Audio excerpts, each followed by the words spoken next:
Car accidents happen every day in America. You could be driving home from work and have a head-on collision with a drunk driver. At a red light, a driver who is texting while driving can rear-end your car and injure you. A lot of these car crashes are often caused by negligence and are avoidable. The Florida Department of Highway Safety and Motor Vehicle Statistics show Florida has over 250,000 car accidents every year.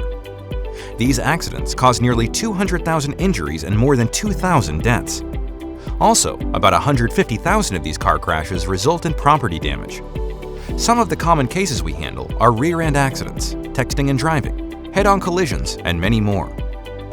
After a car accident, your focus should be on your recovery. With a skilled Lakeland car accident attorney like the team at Winters Yonker, we would like for you to do just that and let us follow up on your claim. Dealing with insurers can be stressful, particularly if they deny your claim. Save yourself that trouble and get yourself an auto accident lawyer in Florida. If you or a loved one was injured in a Lakeland car accident, call the aggressive attorneys at Winters Yonker for a risk-free consultation.